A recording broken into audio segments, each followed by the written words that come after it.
by doing.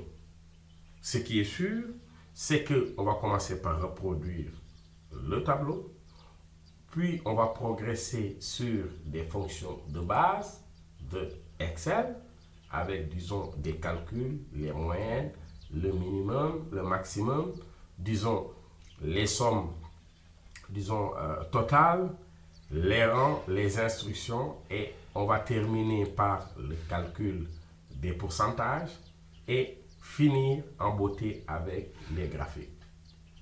Même si ce cours ne regroupe pas l'ensemble des, disons, objectifs ou bien l'ensemble des caractéristiques du logiciel Excel, il permettra d'avoir des bases pour se lancer sur ce logiciel. Donc sans trop tarder, nous on va commencer sur le premier exercice, à reproduire le tableau qui est là. Donc la reproduction ici, je vais le faire sur le même fichier. Vous pouvez aussi le faire en même temps que moi en lançant le logiciel Excel. Pour ce faire même, je vais faire comme vous, je vais aller dans Fichier, Nouveau, Nouveau, Document. Quand on lance Excel, il le nomme sous le nom de classeur. Donc vous, on va l'enregistrer, Fichier, on va l'enregistrer sous, parce que si le document n'est pas enregistré dans Excel pour la première fois, en cliquant sur Enregistrer, directement, il va m'envoyer dans Enregistrer sous. Je vais parcourir.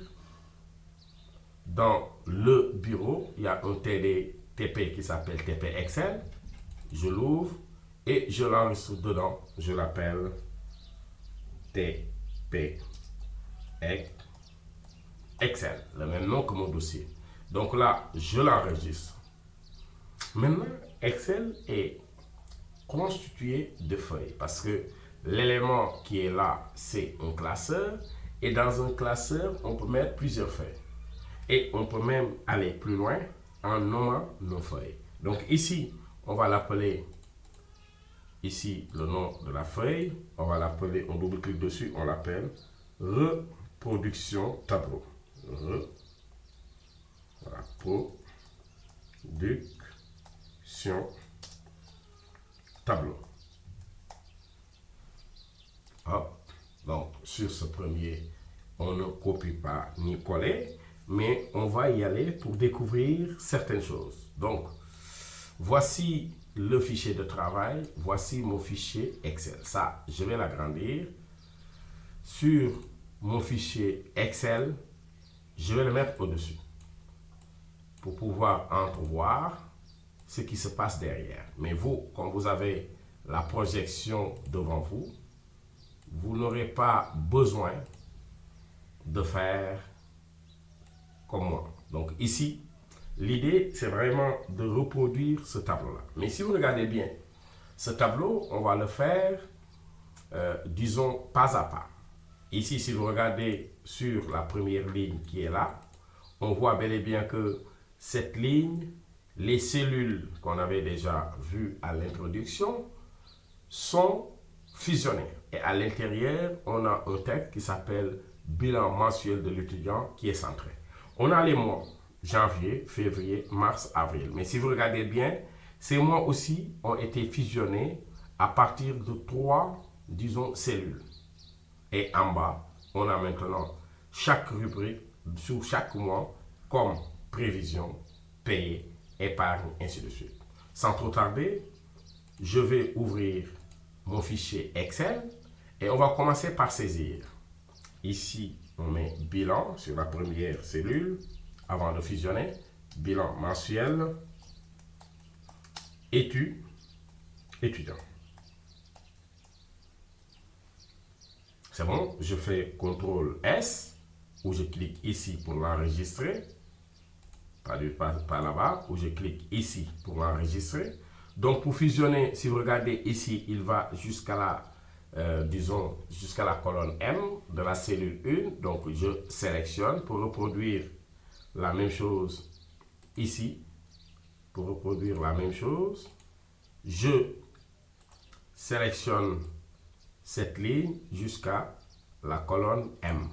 Et pour fusionner, chose très simple, sur l'onglet accueil, nous avons l'élément fusionné et centré.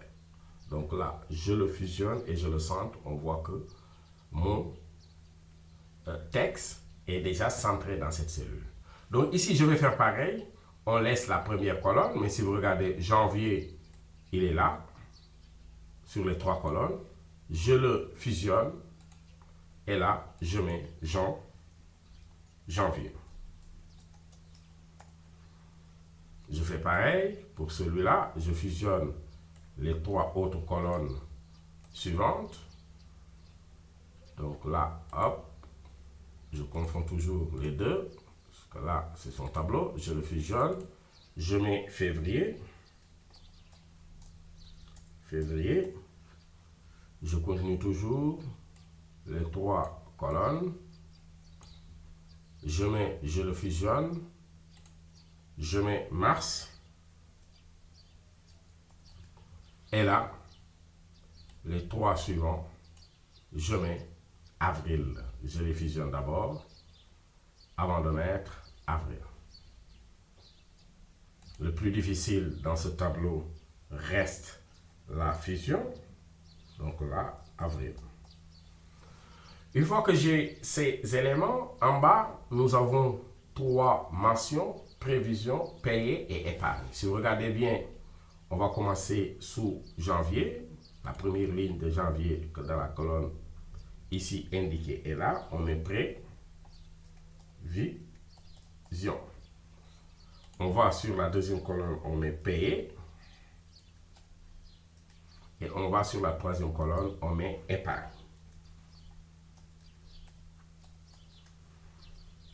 Ce que vous savez déjà, ou bien ce que vous allez découvrir, c'est que dans Excel, si on doit répéter une donnée sur des cellules, on peut soit copier-coller, comme on peut sélectionner les plages de cellules ici, venir à l'angle jusqu'à avoir la croix et décider de cliquer et de le lâcher. Attention, il faudra le lâcher par rapport au nombre de cellules qui ont été sélectionnées. Ici, on a prévision, payer, épargne. Donc, si vous voyez, j'ai étiré ma sélection sur ces 3-là. Si je lâche, directement, j'ai les mêmes éléments qui se répètent. Si je veux le continuer sur l'autre colonne, je fais pareil. Je glisse, 1, 2, 3, je lâche et directement, on a prévision, payer et épargne. Je peux recliquer à nouveau, sélectionner les 3, revenir à l'angle et faire pareil.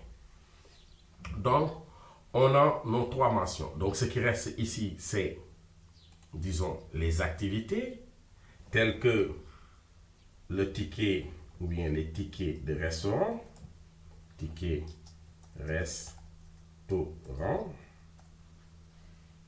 on valide, crédit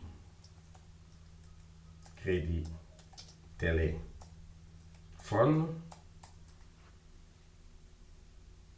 crédit connexion, c'est crédit connexion, transport,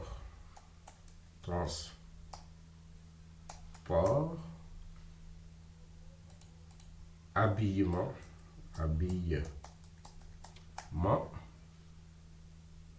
divers, et là, le total. Je reprends le tableau de manière très fidèle. Et maintenant, il me reste la mise en forme. Mais je ne saurais continuer sans continuer à l'enregistrer. CTRL S, ou je vous cliquez sur l'icône qui est là. Une fois que l'enregistrement est fait, je reviens sur mon fichier de référence. Ici, bilan étudiant, je peux cliquer dessus. Il est en Adobe Garamond, ce qui n'est pas du tout donné à toutes les machines, mais quand même, je vais le tenter. Sinon, on peut chercher une police plus commune. On va l'amener en Time Environment pour être sûr qu'on va le retrouver sur toutes les machines. On va le mettre en Time Environment avec une taille égale à 20, à 24 et en gras. Donc, si je reviens ici pour faire le tableau de manière identique, je le sélectionne, je le mets à Time Environment, déjà, je tape sur T, donc Time Environment est là, à une taille égale à 24. Donc là, par rapport à ma référence, il est en 24, mais surtout, il est en gras. Donc, on a le même aperçu par là. Donc, si vous regardez janvier, février, mars et avril, ils sont en gras, ici. Donc, là aussi, je le mets en gras, ils sont plus visibles. Prévision, payé et épargne, ils sont tous en gras aussi. Donc, là aussi, je les sélectionne et je clique sur le G. Ici, on voit que épargne est en rouge. Peut-être c'est, disons, une donnée qui intéresserait l'étudiant qui est en train de gérer peut-être sa bourse ou bien l'argent qu'il a perçu.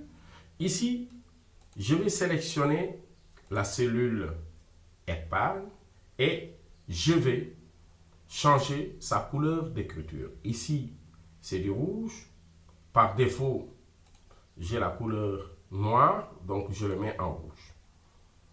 Donc, pour le reproduire sur les autres cellules, comme on avait déjà fait dans Word, il y a la reproduction de cellules qui est là. Donc, je vais double-cliquer dessus. Je vais venir cliquer sur épargne, continuer sur épargne et l'autre sur épargne. Et on voit que la mise en forme a été appliquée sur ces derniers. Pour enlever la sélection qui est faite sur cette cellule de référence, je reviens pour enlever déjà la mise en forme en recliquant dessus. Ici, les éléments à gauche sont en gras dans le tableau de référence. Je les sélectionne tous. Voilà. Ici, pour les mettre en gras. Le raccourci aussi, c'est toujours CTRL-G comme dans Word. Je les mets en gras. Mais si vous avez remarqué, les cellules de la colonne A ne s'agrandissent pas pour garder à leur sein tout le texte. Chose très simple. Quand on est dans Excel et qu'on voudrait que le contenu soit égal à la taille du conteneur, il suffit de venir à l'angle de la colonne, ici en haut. Vous voyez, entre le A et le B. Vous voyez la croix qui est là. Si je double-clique, directement, les cellules des colonnes s'adaptent par rapport, disons, à l'élément le plus long. Ça signifie quoi? Si j'avais continué à écrire ici, voilà, avec du faux texte, voilà, comme ça, je tape sur mon clavier, vous voyez, il ne s'adapte pas automatiquement. Même si après, on peut faire des réglages dans une utilisation avancée pour que la cellule puisse s'agrandir en fonction de son contenu. Mais pour le moment, regardez, pour faire très simple, je dois double-cliquer à l'intersection des deux. Donc ici, si je suis là, en double-cliquant, on voit que la cellule de la colonne A s'est agrandie. Et toutes les autres cellules de la colonne vont s'agrandir avec le plus grand. Ça, on n'y peut rien. Donc ici, c'était pour l'exemple. Je l'efface. Donc en l'effaçant et en cliquant à l'extérieur avant de revenir ici, quand on clique, il reprend sa taille normale. J'enregistre, CTRL S, mais si vous regardez le tableau qui m'est proposé, en bas de bilan, à coup sûr, ici, nous avons le quadrillage du tableau, par défaut, qui est différent de ce quadrillage, qui ne sert que d'indication. Donc ici, je vais sélectionner les plages que je voudrais quadriller. Donc ici, ça va de là à là. Et là, si vous regardez toujours dans l'onglet Accueil, ici, sous bordure, nous avons la possibilité de mettre toutes les bordures. Par défaut, on pouvait aller sur Autre bordure, ou bien tracer des bordures, ou bien les modifier par rapport à notre besoin. Mais ici, on va quadriller le tout. Attention, je confonds toujours les deux. On va quadriller le tout ici. Donc là, on va quadriller toutes les bordures. Et là, si vous regardez bien, la chose est faite.